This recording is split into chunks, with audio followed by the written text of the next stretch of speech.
नमस्कार. महाराष्ट्रातील माझ्या सर्व अभियोगिताधारक बंधू आणि भगिनींनो, सर्वांना श्री स्वामी समर्थ. पवित्र पोर्टल शिक्षक भरती 2025-26 स्टेट परीक्षा 3 त्या ठिकाणी संपूर्ण अभियोगिताधारक भरतीची वाट पाहत आहेत आणि त्या ठिकाणी लवकरच प्रेफरन्स देण्याची प्रक्रिया सुरू होईल. प्रेफरन्स दिल्यानंतर त्या ठिकाणी रिकमेंडेशन तुम्हाला त्या ठिकाणी प्राप्त होतं. तुमच्या शैक्षणिक व व्यावसायिक अर्हतेनुसार आपण जर विचार केला आणि तुमच्या गुणांच्या आधारावरती विचार केला तर तुम्हाला प्रेफरन्स त्या ठिकाणी जनरेट होतात. जसं की या भरतीमध्ये आपल्याला 3 प्रेफरन्स त्या ठिकाणी पाहायला मिळतील. एकूण दिलेल्या प्रेफरन्सपैकी तुम्हाला 3 प्रेफरन्स येतील. कदाचित ते 3पेक्षा कमीही असू शकतात किंवा 3ही असतील. ते म्हणजे त्या ठिकाणी कट ऑफ कितीचा गेला आहे त्यावरती तुम्हाला त्या संस्था येणार आहेत, हे लक्षात ठेवा. कदाचित एखादा कॅन्डिडेट असाही असेल की त्याला एकही संस्था येणार नाही, कारण की गुण कमी असतील तर त्या ठिकाणी तो रिकमांड होणार नाही. तर अशा प्रकारे आणि ज्याला सर्व म्हणजे ॲव्हरेजली चांगले गुण आहेत असा कॅन्डिडेट जर विचारात घेतला आपण, जे की आपल्याला माहिती आहे की विथ इंटरव्ह्यूला आपण 50 प्रेफरन्स देणार आहोत, विदाऊट इंटरव्ह्यूला आपल्याला जवळपास 100 प्रेफरन्स द्यायचे. तर 50 प्रेफरन्स देताना तुम्हाला त्या प्रेफरन्सची अरेंजमेंट व्यवस्थित करायची असते. इथे जर पाहिलं तर पहा, आता ही माझी डिटेल आहे. अशा पद्धतीने तुम्हाला रिकमेंडेशन स्टेटस पाहायचा असतो. इथे सिलेक्ट इंटरव्ह्यू टाईप विथ इंटरव्ह्यूसाठीचा मी राऊंड सिलेक्ट केलेला होता. म्हणजे मला शासनाकडून आलेले कोणते त्या ठिकाणी हे होते पाहूया. सिलेक्ट राऊंड सेकंड होता. Enter application I D. आता हा ॲप्लिकेशन आय डी बऱ्याच जणांच्या मध्ये गोंधळ आहे, सर हा आय डी कोणता असतो. तर तुमचं जे मार्क लिस्ट आहे त्यावरती हा आय डी त्या ठिकाणी मेन्शन केलेला आहे. आता माझी डिटेल जर सांगायचं म्हटलं तर पहा, या ठिकाणी ॲप्लिकंट नेम सचिन मारुती कोकणे आहे, जेंडर मेल आहे, कॅटेगरी. आता मी फर्स्ट फेजला जर विचार केला तर जनरल कॅटेगरीमधून होतो, परंतु कुणबी दाखला निघाल्यामुळं मी त्या ठिकाणी OBC कॅटेगरीमधून रिकमांड झालेलो होतो. डिसेबिलिटी टाईप वगैरे काही नाही आहे, ऑर्फन नाही आहे. माझे गुण दिसत आहेत या ठिकाणी 124 गुण मला त्या ठिकाणी एक्झामला होते. आता इथे गेल्यावरती असं व्ह्यू रिकमेंडेड इन्स्टिट्यूट लिस्ट असं तिथं आपण क्लिक करायचं. ते क्लिक केल्यावरती पहा, अशा प्रकारच्या तुम्हाला सर्वच्या सर्व संस्था दिसतात ज्या तुम्हाला आलेल्या होत्या. आणि मी तुम्हाला एक टेक्निक सांगितलेलं होतं की त्या ठिकाणी मी दिलेल्या संस्था कोणत्या होत्या तुम्हाला मी सांगितलेलं होतं ऑलरेडी. पहा, मला पहिली संस्था अशी आली होती. पहिली संस्था पहा, इथे सिरियल नंबर दिसतोय आणि मी दिलेला प्रेफरन्स देखील तुम्हाला दिसत असेल. इथे पहिला कॉलम पहा, सिरियल नंबर 1 आहे.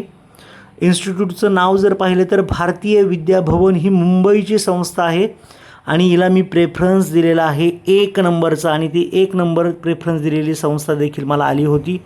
एरिड आहे, सेकंडरी इंग्लिश मीडियमची संस्था होती. Higher secondary teacher physics English. आणि या ठिकाणी जनरल नॉट ॲप्लिकेबल. आता माझी कॅटेगरी मी त्या ठिकाणी कुणबी OBC टाकलं होतं, परंतु माझी निवड होताना त्या ठिकाणी ओपन कॅटेगरीमधून झाल्याचं पाहायला मिळतं. जनरल कॅटेगरीमध्ये त्या ठिकाणी मी जनरलचं मेरिट क्रॉस केलं आणि माझी निवड या ठिकाणी जनरल नॉट ॲप्लिकेबलमधून झाल्याचं पाहायला मिळते. तिथे OBC दिसतंय का? नाही. दुसरं जर पाहिलं पहा, आता DHV college trust and management society new Delhi ही संस्था मी त्या ठिकाणी 2 नंबरला दिलेली होती. पहा, माझा प्रेफरन्स किती होता? ही 2 नंबरला मला संस्था आली. सिरियल नंबरमध्ये 2 नंबरला आलेली आहे आणि माझा प्रेफरन्स दिसतोय बघा तुम्हाला 3 नंबरच्या कॉलममध्ये. मी या संस्थेला 2 नंबरचा प्रेफरन्स दिलेला होता.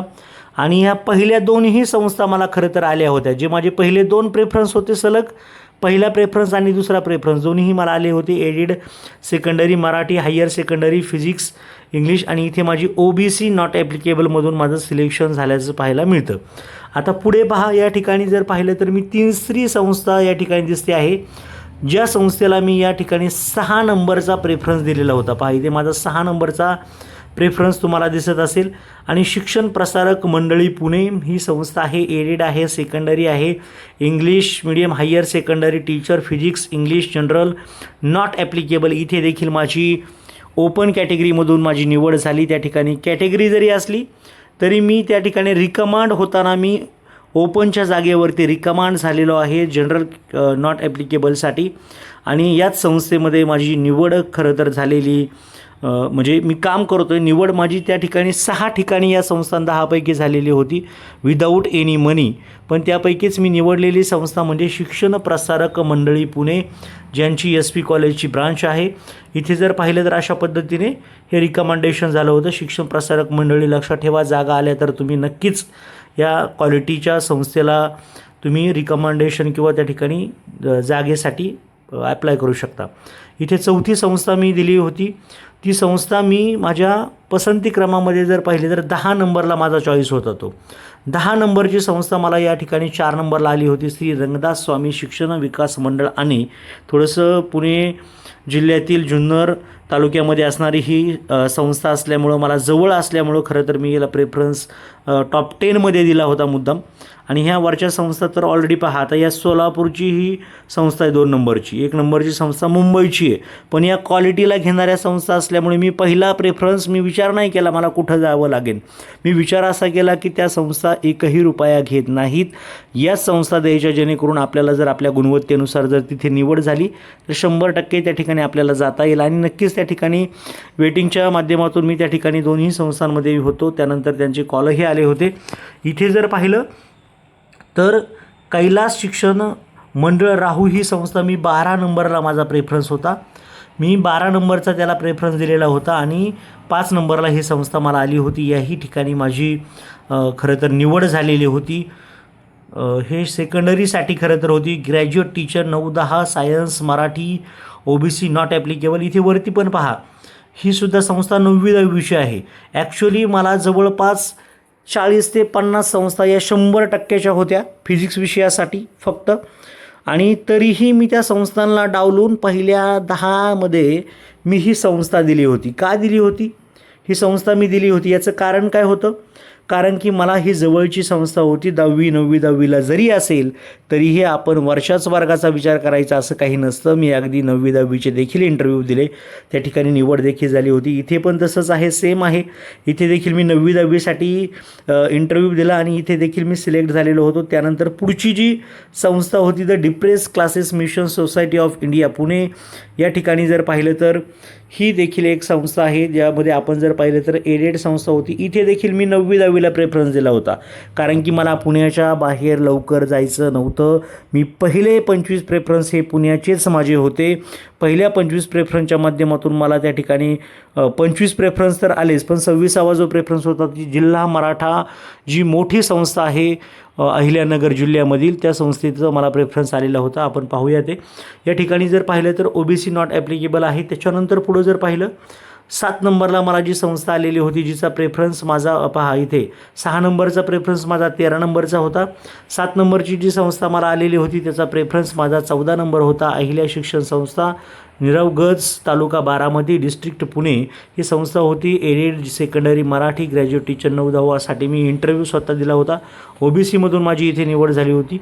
पुढे जर पाहिलं तर मी 8 नंबरचं जर पाहिलं भारतीय विद्यापीठ, त्या ठिकाणी आपण जर पाहिलं तर मी 18 नंबरला भारतीय विद्यापीठाचा प्रेफरन्स दिलेला होता, 18 नंबरला. आणि तोही मला 8 नंबरचा प्रेफरन्स त्या ठिकाणी आला होता. पहिल्या 10मधला 8 नंबरचा प्रेफरन्स मी दिलेल्या 18 नंबरच्या संस्थेवरती आला होता, भारतीय विद्यापीठ, ज्या ठिकाणी देखील मी अगदी ग्रॅज्युएट टीचरसाठी मी इंटरव्ह्यू दिलेला होता. आणि या जागेवरती माझी ओपन कॅटेगरीमधून निवड देखील झालेली होती. त्यांचं पत्र देखील मला जॉईनिंगसाठीचं आलेलं होतं, परंतु मी त्यांच्या संस्था खरं तर भारतीय विद्यापीठ एकही रुपया घेत नाही, हे मी तुम्हाला इथे ऑन द स्पॉट सांगतो आहे. त्यानंतर वरती असणारी ही जी संस्था आहे कैलास शिक्षण संस्था राहू, ही देखील संस्था क्वालिटीलाच प्राधान्य देते. त्यानंतर वरती शिक्षण प्रसारक मंडळी देखील क्वालिटीलाच प्राधान्य देते. त्यानंतर DAV आणि भारतीय विद्याभवन देखील क्वालिटीलाच प्राधान्य देते, त्या ठिकाणी एकही रुपया घेतला जात नाही. त्याच्यानंतर आपण जर पाहिलं तर मला 9 नंबरला जी संस्था होती, 21 नंबरची संस्था मी दिलेली होती. 9 नंबरची संस्था मी 21 नंबरची संस्था खरं तर दिलेली होती. तर इथे श्रीनाथ शिक्षण प्रसारक मंडळ कोंडापुरी ही शिक्रापूरची संस्था आहे. या ठिकाणी देखील 9-10च्या जागा होत्या आणि इथे देखील माझी निवड त्या ठिकाणी झालेली होती विदाऊट एनी मनी. इथे देखील क्वालिटीलाच प्राधान्य दिलं जातं. आणि पुढची संस्था अहमदनगर जिल्हा मराठा विद्याप्रसारक समाज अहमदनगर 26 नंबरचा माझा प्रेफरन्स होता. मला एकूण विद्यार्थी माझ्या बंधू आणि भगिनींनो त्या ठिकाणी 525 प्रेफरन्स मी दिलेले होते. त्यापैकी पहिल्या 26मध्येच मला माझे 10 प्रेफरन्स मिळालेले होते आणि ही एक खूप महत्त्वाची आणि मोठी संस्था होती जिचा प्रेफरन्स मी खरं तर लवकर का दिला होता, कारण की त्याच्यामध्ये माझ्या फिजिक्स विषयाच्या जवळपास 15 जागा त्या ठिकाणी मला पाहायला मिळालेल्या होत्या. अशा पद्धतीने तुम्हाला रिकमेंडेशन येतं आणि रिकमेंडेशन पहा, माझी त्या जिल्हा मराठामध्ये देखील जनरल कॅटेगरीमधून माझी निवड झाली होती. मी जनरलच्या जागेवरती त्या ठिकाणी मला रिकमेंडेशन आलं होतं. सांगायचं एवढं की अशा पद्धतीने आपली निवड होत असते. आजही माझी निवड जी झालेली आहे शिक्षण प्रसारक मंडळी पुणे या ठिकाणी मी 6 नंबरचा प्रेफरन्स दिलेला होता. एडेड होती सेकंडरी एज्युकेशन आणि माझी आजही निवड ही जनरल नॉट ॲप्लिकेबलमधूनच झालेली आहे. माझ्या पहिल्या फेजला जनरलच होतं माझ्या मार्कलिस्टवरती, पण मी नंतर कुणबी करून घेतलं. परंतु निवड होतानाही जनरल कॅटेगरीचं मेरिट क्रॉस केल्यामुळं त्या ठिकाणी जनरलमधूनच त्या ठिकाणी रिकमेंडेशन झाल्याचं आपल्याला पाहायला मिळतं. तर अशा पद्धतीने असंही तुम्हाला PDF डाउनलोड करून घेऊन तुम्हाला तुमचे जे प्रेफरन्स येणार आहेत 3 संस्था येतील त्यांची तुम्हाला इन्फॉर्मेशन मिळेल आणि पुढे अपडेट पण होतात सर्व या गोष्टी. ओके, तर लवकरात लवकर ही भरती होऊन तुमचं काम या भरतीच्या माध्यमातून व्हावं यासाठी तुम्हाला खूप खूप अशा शुभेच्छा. All the best. Thank you so much.